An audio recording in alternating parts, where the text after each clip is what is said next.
സംസ്ഥാനത്ത് മൺസൂൺ കാല ട്രോളിംഗ് നിരോധനം ഇന്ന് അർദ്ധരാത്രി 12 മണി മുതൽ നിലവിൽ വരും. 52 ദിവസമാണ് ട്രോളിംഗ് നിരോധനം. ട്രോളിംഗ് നിരോധനം മൂലം തൊഴിൽ നഷ്ടമാകുന്ന മത്സ്യത്തൊഴിലാളി കുടുംബങ്ങൾക്ക് സൗജന്യ റേഷൻ സർക്കാർ നൽകും. തോണിയിലും ഇൻബോർഡ് വള്ളത്തിലും മീൻപിടുത്തം നടത്തുന്ന പരമ്പരാഗത മത്സ്യത്തൊഴിലാളികൾക്ക് ട്രോളിംഗ് നിരോധന സമയത്ത് കടലിൽ പോകാം. ആലപ്പുഴയിൽ നിന്ന് ഷൈജു തയ്യാറാക്കിയ റിപ്പോർട്ട്.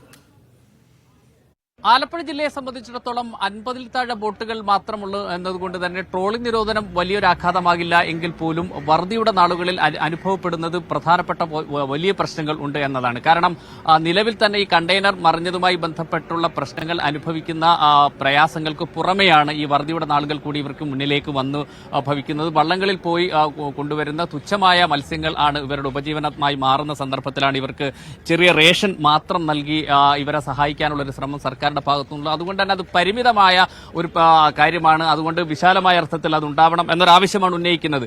ശരിക്കും നിങ്ങളുടെ ഒരു ആവശ്യം എന്താണ് ഈ ട്രോളിംഗ് നിരോധന സമയത്ത്? സർക്കാർ പണിക്ക് പോകാൻ പാടില്ലെന്ന് പറയുന്ന ദിവസങ്ങളിൽ മിനിമം 500 രൂപ ഒരു മത്സ്യത്തൊഴിലാളിക്ക് കൊടുക്കണം. റേഷനൊക്കെ കണക്കാ, റേഷന്റെ കാര്യമൊന്നും പറയാം, മിനിമം 500 രൂപ കൊടുക്കണം. സർക്കാർ ഇപ്പൊ ഇന്ന് പോകാൻ കടലിൽ പോരെന്ന് പറയുന്നു, 500 രൂപ വെച്ച് കൊടുക്കണം. അതാണ് അതിന്റെ രീതി. പിന്നെ റേഷൻ കൊണ്ടൊരു കാര്യമില്ല. ഇപ്പൊ റേഷൻ എല്ലാവർക്കും കിട്ടും. 6 കിലോ അരി കൊടുത്തിട്ടുണ്ട്, എന്ത് പ്രയോജനമാണ്? പിന്നെ ഇതൊക്കെ കണ്ണിപ്പൊടിയിടുന്ന പണിയാണ്. 500 രൂപ വെച്ച് ഡെയിലി പണിക്ക് പോകാത്ത ദിവസങ്ങളിൽ മത്സ്യത്തൊഴിലാളിക്ക് കൊടുക്കണം. മിനിമം 500 രൂപ. ഇതാണ് ഇതിനെ കുറിച്ച് എനിക്ക് പറയാനുള്ള. 5 ദിവസം നമ്മൾ പണിക്ക് പോയില്ലെങ്കിൽ ആ 5 ദിവസമാണ് 2500 രൂപ. അതൊക്കെ ഒന്നിച്ചു കൊടുക്കുകയും ചെയ്യണം. അല്ല പലപ്പോഴായിട്ടോ വർഷങ്ങൾ ഒരു 2 വർഷമോ 4 വർഷമോ കഴിയുമ്പോൾ മത്സ്യത്തൊഴിലാളിക്ക് 2500 രൂപ അനുവദിച്ചിട്ടുണ്ട്. അത് ഏത് ഗഡുവാണെന്ന് മത്സ്യത്തൊഴിലാളി അറിയുന്നുണ്ട്. അപ്പൊ അന്നുള്ള കാശ് ഒരു മാസത്തിലോ അല്ലെ ഒരു 2 ആഴ്ചയ്ക്കുള്ളിലായി കാശ് കയ്യിൽ കിട്ടിയിരിക്കണം. അതായത് കയ്യിൽ കാശ് വരാത്ത സമയത്ത് കാശിന് കാശ് തന്നെ വേണം, കുറച്ച് അരി തന്ന് പറ്റിക്കാൻ നോക്കണ്ട എന്നാണ്. അത് തന്നെ, കാശിന് കാശ് തന്നെ വേണം. കാശിന് കാശാണ് വേണ്ടത്. ഇത് അനുവദിച്ചെന്ന് പറയുന്നു, പക്ഷെ അനുവദിച്ച് കിട്ടുന്നത് എപ്പോഴാണ് കിട്ടുന്നത്? അനുവദിച്ചെന്ന് പറയുന്നു. ഇപ്പൊ പിന്നെ വകുപ്പ് മന്ത്രി അനുവദിച്ചു, നിങ്ങൾക്ക് മനസ്സിലായി ഇത്ര രൂപ അനുവദിച്ച് അത് അനുവദിച്ചു. എന്നാത് കിട്ടുന്നത്?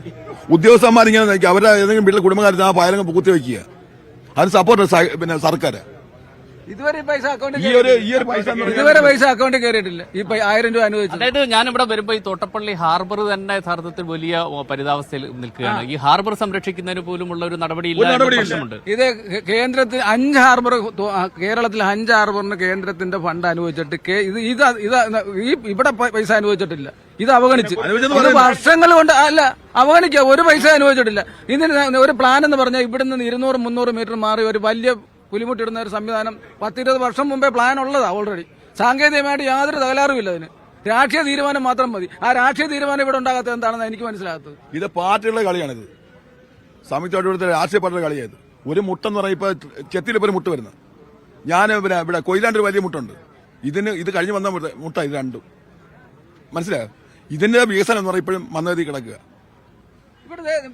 അതാണ് കടലോരത്ത് പല സമയങ്ങളിലും വരുത്തേണ്ടുന്ന വികസനങ്ങൾ, ആ വികസനങ്ങൾ പോലും എത്തിക്കുന്നില്ല. അവർക്ക് റേഷൻ എന്ന് പറയുന്നത് കേവലം ഒരു അരി നൽകി മാറുക എന്നതിനപ്പുറത്തേക്ക് പൈസയ്ക്ക് പൈസ തന്നെ കൊടുക്കുക, പ്രഖ്യാപിച്ച തുകകൾ അവർക്ക് സമയബന്ധിതമായി നൽകുക, പ്രഖ്യാപനം നടത്തുന്നതനുസരിച്ചിട്ടുള്ള ഒരു പണം കൈമാറ്റം നടക്കുന്നില്ല. അവർ നിത്യവും ഉപജീവനമാർഗം തേടുന്ന ഹാർബറുകൾക്ക് വേണ്ട വികസനം ഉണ്ടാകുന്നില്ല. പ്രത്യേകിച്ച് തോട്ടപ്പള്ളി ഹാർബറിൽ പ്രഖ്യാപിച്ച വികസനങ്ങൾ നടക്കുന്നില്ല എന്ന് മാത്രമല്ല, പല ഹാർബറുകളും വലിയ വികസനങ്ങൾ തേടുമ്പോൾ തോട്ടപ്പള്ളിയെ അവഗണിക്കുന്നു എന്ന ആക്ഷേപവും അവർ മുന്നോട്ട് വെക്കുന്നു. ഈ വറുതിയുടെ കാലത്ത് അവർ നേരിടുന്ന പലതരത്തിലുള്ള പ്രശ്നങ്ങളാണ് ഈ സമയത്ത് അവർ ഉന്നയിച്ചുകൊണ്ടിരിക്കുന്നത്.